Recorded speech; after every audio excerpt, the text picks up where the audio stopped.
Hello marketer, it's Ty here with another episode of Lean Mean Marketing Teams. And in today's episode, you're joined by me. Yes, that's right. Today with the first solo episode for the Lean Mean Marketing Teams podcast. Why am I doing a solo episode, I hear you ask? Well, the simple answer is that there are many topics that I think will be of benefit to you, the listener, which I'm really passionate about that I want to discuss. And doing a solo show lets me delve deep and cut straight to the chase on those topics. So today's topic is about the monster in the room that we need to address. It's something that plagues many marketing teams out there. It occurs when you no longer recognize how your marketing structure fits together.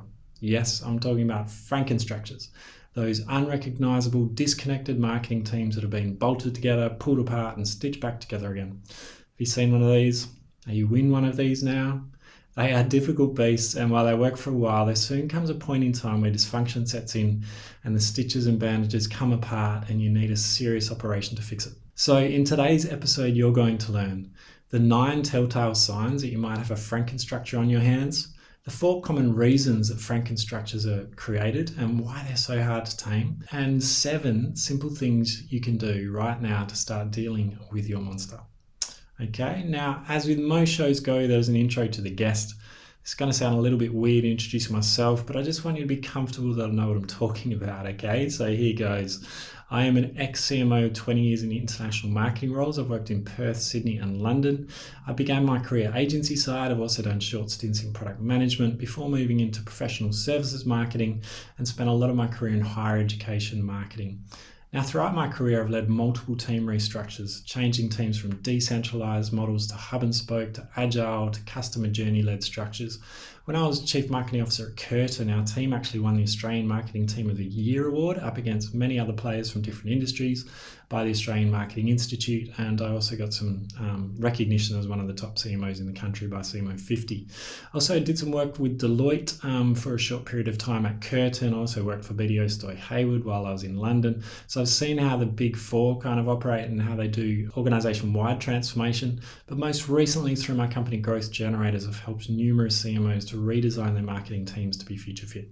So it's through that lens that I've seen marketing teams of all shapes and sizes and I've identified the hallmark signs of well-designed teams and the telltale signs of misaligned Frankenstructures. Now, I should also preface this episode with the note that I totally understand that COVID-19 has created chaos in terms of how many marketing teams are designed. I'm sure many teams are still in a state of flux while you wait and see what the future holds. I'm sure you've changed a lot of things in your team over the last 12 to 18 months. But I think many of the issues that I'm going to raise today have existed long before COVID-19, and the pandemic may have simply exacerbated them and brought them into sharper focus. Welcome to Lean Mean Marketing Teams with Ty Hayes, where you'll hear from leading CMOs and thought leaders about what it takes to create a high-performance marketing team. This podcast is brought to you by Growth Generators, a consulting firm that helps CMOs design and build modern marketing teams that drive growth. If you need help optimizing your marketing team, head to growthgenerators.io. Now, let's get on to the show.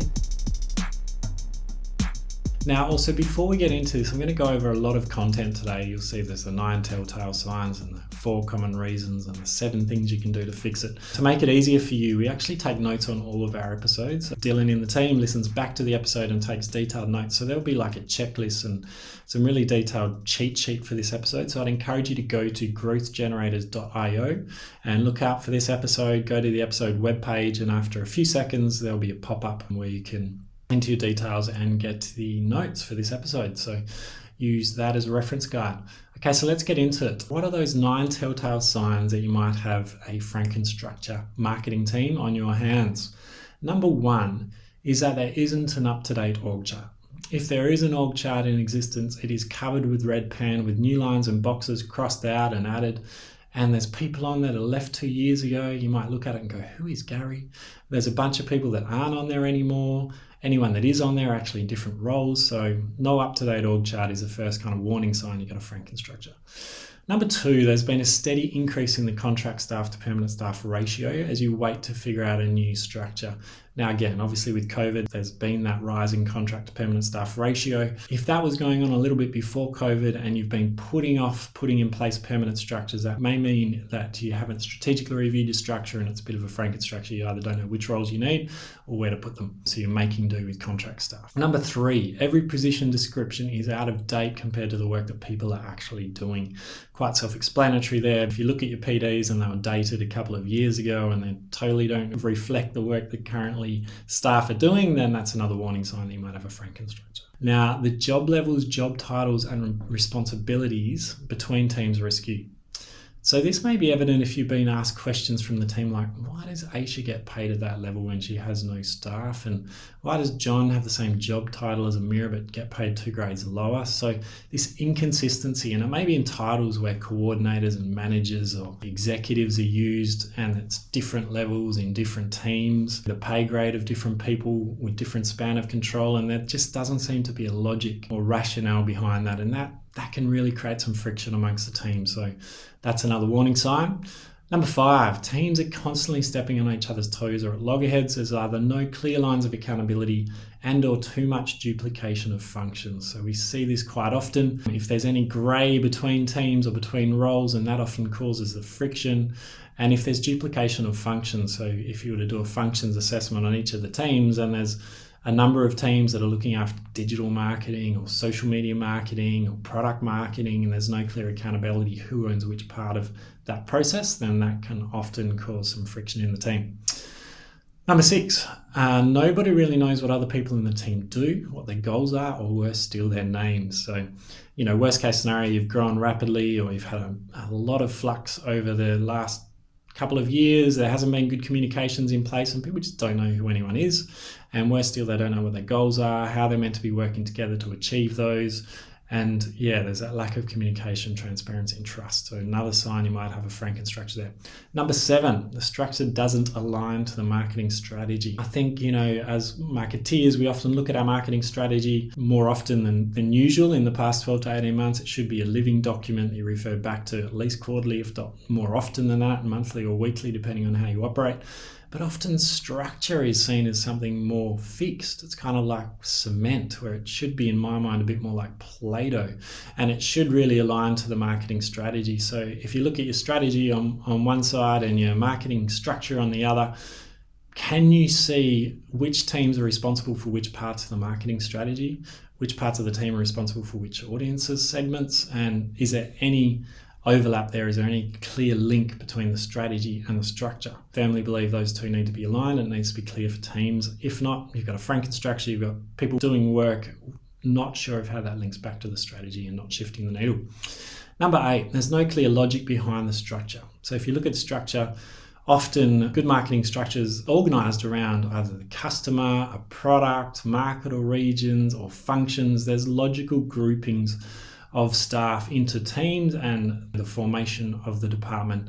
There's some logic behind it. But if yours is a bit of a combination or it's just really unclear what the structure is centered around, then that may be a warning sign that you've got a Frankenstructure. And it's never clear cut. I actually often recommend some hybrid models, but if you don't have a logic and it just looks like a mess, plate of spaghetti, then you might have a bit of a Frankenstructure on your hands. Number 9, you're over-resourced in some areas and poorly resourced in others, including a lack of key in-house functions that you really need to compete.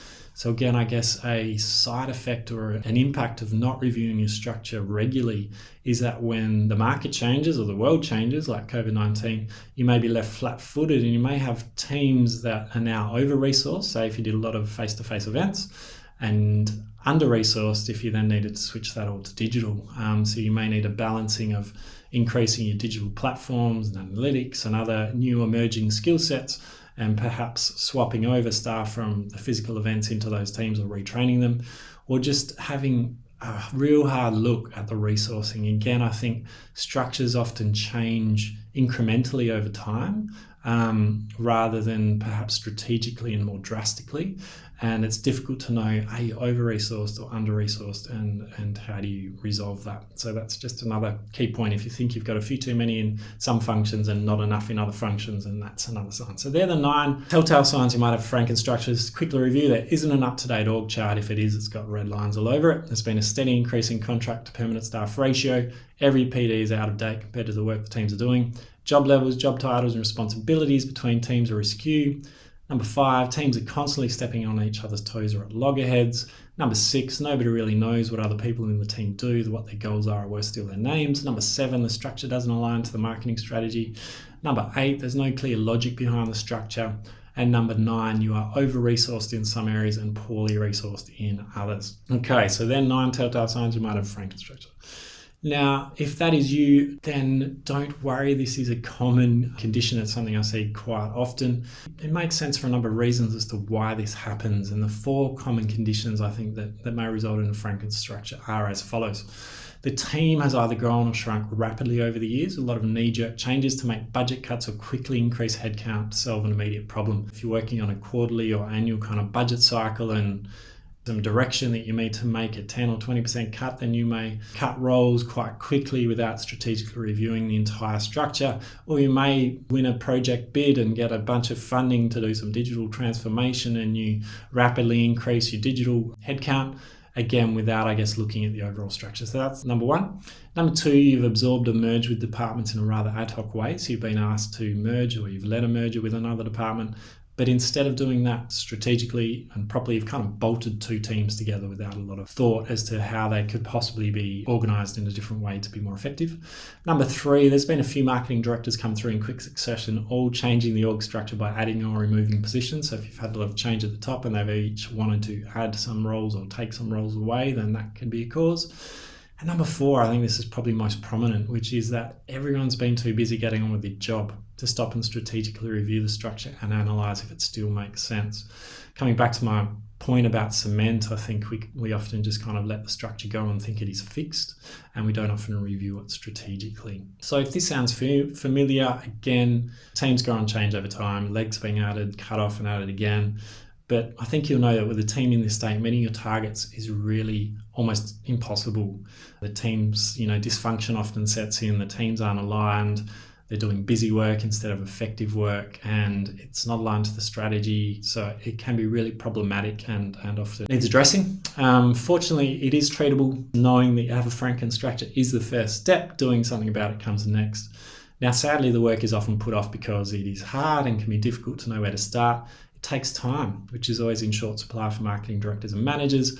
It's taxing on people if done incorrectly. It is hard work. We've all got the scars of change management done poorly, and it's often done poorly without a lot of human-centered management in place and a lot of thought as to how to lead change effectively and using the right models for engagement and other things. It can be taxing and there's a risk if done incorrectly.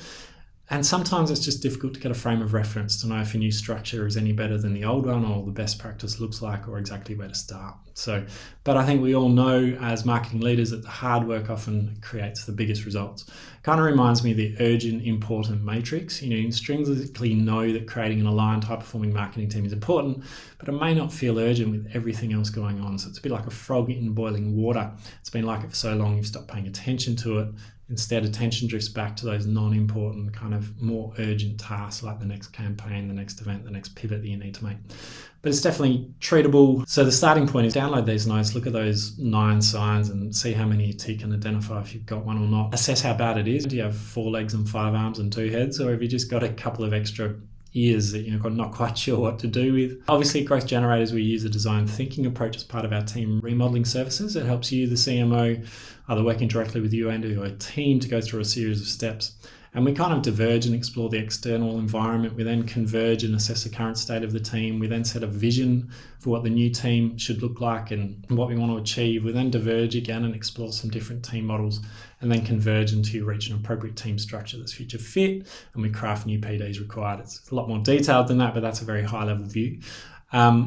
I'm going to save that process probably for another episode, but if you're interested in it, then go to Growth Generators, look at the consulting section, and stage 2 is infrastructure, and look out for our team remodeling process for a little bit more detail on that. But for you listening at home thinking, what can I do right now to start taking action? I'm going to give you 7 simple next steps. The first 4 steps really build on those telltale signs, and it's simple actions you can take now to assess how bad is the problem and identify your current state. Often a believer in Kanban and lead and those other things that you can't fix what you can't see. So you really need to have a current state all mapped out and clear before you can then start setting the vision and moving forward. So get out the org chart and update it to reflect your current marketing team structure. Get HR or someone in your team to modify it in whichever tool you know best, just to get a realistic and current state of your org chart. Make sure it's got those job titles and levels on it so you can see if there's any of those inconsistencies and look for those inconsistencies, search for those and the other telltale signs mentioned. Ask all of your direct reports to send you their current PD along with any comments from the staff member and how accurate it is, and ask them to do the same for their teams. Just obviously you need to be careful in how you frame this. You don't want to scare the team, but I think it's just important you get a current assessment of how up to date or out of date are the PDs. And again, making a note that PDs, it's not that people should be looking at their PDs every day to give them direction for their work. They should have OKRs and they should have other plans that they're following, but it's still important to have at least an up-to-date PD, I believe. Now, get out your current marketing strategy and see if you can clearly assign each objective or key result to specific teams. So you've got your org chart, you've got your marketing strategy on one page, and look and see, can you write the objective or key result above each team to show who is responsible for what? And then look critically at this and ask, is it balanced? Do you have the right level of resource focused on the highest value strategies? Or do you have too many people working on low priority customer segments or low priority strategies? Is it balanced and is it clear? Or is every team working on the same objectives and key results and they're therefore not quite sure how they're shifting the needle or what their specific accountability is? Next, ask yourself whether the team has the future fit skills required to compete. So depending on your category, you may explore if you've got adequate data analytics and science skills. Have you got UX and CX? Have you brought any video and social media skills in-house? If you're in tech, have you got the right product management, product marketing teams? So these are just some starters. Have a hard critical look and think, perhaps what are the services we've been outsourcing for quite a while that's costing us quite a lot that we might be able to do better in-house if we plan, think 2 to 3 years ahead? Are there some things we just need a bit more in-house resource for? Or are there things you're doing in-house that you may be better off outsourcing? That's step 4, is just looking at those future fit skills required to compete. So that will give you your current state analysis. So those 4 steps again, get out and update your org chart, ask your direct reports to send you their PDs with some notes on them. Check out your current marketing strategy and see if you can overlay that onto your org chart to assign those clear outcomes and key results. And then do that future skills kind of assessment in terms of, are you lacking any key skills that you need to compete in the future? So with that current state analysis, you can then take the following 3 actions to move forward. And again, these are pretty simple and basic, just a starting point, but hopefully it's helpful for you. So number 1 is starting with, do you have the right roles in the team? So starting from the bottom up, have a good hard look and see if you've got the right roles in the team. Obviously, the basis for any org design are the positions within the structure. It builds on the last part we were just talking about the future fit skills and roles required to compete, but also make sure you've got the right job levels and have thought about span of control and how flat or vertical you want your structure to be. So often I see CMOs and directors usually with too many direct reports, so it's actually too flat, and they could benefit by creating a stronger management layer underneath them by grouping some functions into larger portfolios. Now this reduces the number of teams in the overall department, which breaks down silos or reduces the chance of silos. It also bumps up the level of the management layer below you, which allows you to create higher graded management levels and attract a stronger bench. And I've done this throughout my career, put in place really strong second tier management levels, and it takes off the operational requirement for you, so you can focus back on the relationships across the business and the strategy and leadership, and you're not stuck in the operations. But of course, the opposite end of the spectrum is you may want to go to a flatter structure with more doers and less managers, or you may want to take an agile approach. So it really is horses for courses with all of this, but it's thinking about what are the right roles you need on the team. Then number 2, you need to ask, have you got the right people in the right roles? Again, sounds pretty simple and basic, but with a lot of change and with a lot of incremental changes to your structure over time without a strategic review, it may be the case that you've now got the wrong people in the right roles, or you may have new positions that you need to hire for. And you may even have staff members that are just dying to try something new and upskill to fill an emerging area of need. I've seen this in my consulting where people just feel disempowered and they've got all these superpowers and skills they want to use, but there isn't the job or the opportunity to use them. So definitely look internally first to see if there's new roles, whether you can fill them internally, and do that bit of assessment to see if some people are actually stuck in roles that are no longer relevant. Again, that happens over time where functions change and new emerging skills become more apparent, and some roles, if they're more traditional or they haven't kept updated, they're just no longer relevant. So they need a real shake up to the PD, and it may then be the case that you may actually need someone else in that new position. There's also a couple of tools that I'm going to put in the show notes around a strengths finder assessment and personality profile tool. So check out the show notes for that. There's 2 free tools that you could either ask your staff to do. It'll give them their top 5 strengths and it'll give them a pretty accurate personality profile for a free tool out there, which they can use to help identify those strengths. The other thing I'll do is ask them, have conversations in WIPs. Are they happy in their roles? What do they see as their unique strengths, and what do they want to do? Where do they want their career to go? Then you can start mapping them into those other roles. The other thing we've got here at Growth Generators, for anyone watching the video of this when we get our YouTube channel going, is these EX card sort cards, which I'll show on screen here. So this is actually a deck of playing cards, and it consists of a series of statements that represent the motivational factors that people need to be happy and successful in their roles. And so they're the white cards in the pack. And then there's some black cards, which are those things that really frustrate people and create a poor EX. So it's all about employee experience. And I found this to be a really effective leadership tool. I use it in some of my coaching and consulting, and I've used it throughout my management career as well, because it opens up a really different conversation with your staff, gives them permission to say what motivates me and what frustrates me. Just some examples of the white cards are: I want to encourage and inspire others. I want to feel part of a team. I want to have status. Some people's status and title is really important. Others are to be stretched outside of my comfort zone. They're some of the motivating factors, and there's a lot of those white cards in the deck. And then there's slightly less black cards. They include, the frustrations include a lack of trust, committees that aren't an effective use of time, inadequate resources to meet objectives, and doing the same thing over and over. So a really useful tool there. Now these cards are usually priced at $59 a pack plus postage and handling, which can be up to $30 to reach the States. But as a special bonus, I want to give some of these away to you, the listeners, and reward you for listening in and sticking with me. So to receive a free pack worth up to $89, including shipping, all you have to do is share your favorite episode. So the first 5 listeners that do this, share your favorite episode of the Lean Mean Marketing Team's podcast on social media with a short comment saying what you took from that episode, and send me a photo of it, or better yet, tag me in. So I'm at Ty Hayes on LinkedIn or at Tyron Hayes on Twitter. You should be able to see my profile if it talks about Growth Generators or Lean Mean Marketing Teams. You can copy the link by going to your favorite podcast app and clicking on the 3 dots and copying the link to that episode. Or if you head to our website, growthgenerators.io, and go to the podcast section, find the episode, and then there's some share buttons in there. I'm really on a mission here to help marketing leaders build high-performance team and enable marketing teams to do their best work. So I thank you for helping spread the word. And I can't wait to send out some of these packs to the first 5 of you that send in, and I hope I get some from the States. There's a lot of listeners over there. Thank you for tuning in. I hope I get some from there, but to everyone else from around the world as well, please join the comp. Okay, now number 3 is, do you have the right grouping of roles? Okay, so have you got the right roles? Have you got the right people in the right roles? And do you have the right grouping of roles? So this one isn't always easy, but you need to work out if you've got the right grouping of roles at a team level. Again, coming back to that question, what is the basis of the organizational structure design? Are teams based around functions like events, brand, comms? Are they based around your different products that you offer to the market? Are they based around particular customer segments? Are they based around channels, paid, earned, owned? Is it decentralized? Is it centralized? Is it matrix?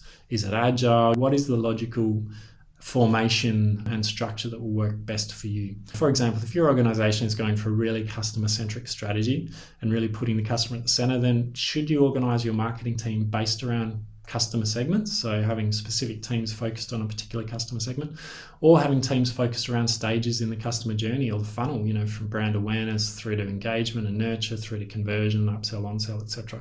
So making that choice around how you're going to structure them and how you're going to group teams together. Now, the alternative team models, again, I think is going to be a topic of a future episode. I'd love to dive deep into those and share with you the different ways to organise a team and what the pros, cons and considerations are there. So make sure you subscribe to this if that's of interest. Stay tuned for a future episode. I'm also going to share a really cool tool for org design that is kind of like Trello for org charts. It's really powerful.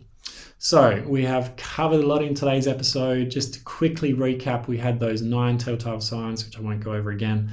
We had the 4 common reasons as to why Frankenstructures exist, and then the 7 steps you can take to help tame your Frankenstructure.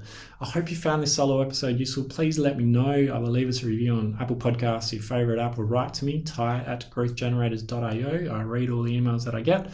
Let me know if you like the show or not. And if you did like this topic, you'll also like episode 10 with Sharon Parker, and that's really digging into the nuts and bolts of smart work design, which is another way to kind of structure the roles within teams to help motivate your staff and some of the benefits that come from that. And if you're unsure of how to best structure your team, then please make sure you keep tuned into this podcast. Go back to the backlog if you haven't listened to them, because each episode with the CMO marketing director, we ask them exactly how they structured their team and how has that worked for them. And that gives you an insight and a larger frame of reference. You get to see how CMOs from different industries have gone about structuring their teams and the results they have seen. So thank you again for listening and staying tuned to the end. And I will see you again on another episode soon. Thank you. You've been listening to Lean Mean Marketing Teams with Ty Hayes. If you love the show, please remember to hit subscribe so that you can discover more tips and strategies to build a high-performance marketing team. And if you're feeling generous, please tell someone about the show who you think would benefit. We're on a mission to help CMOs build their dream team and enable marketers to do their best work. And we appreciate your help in spreading the word.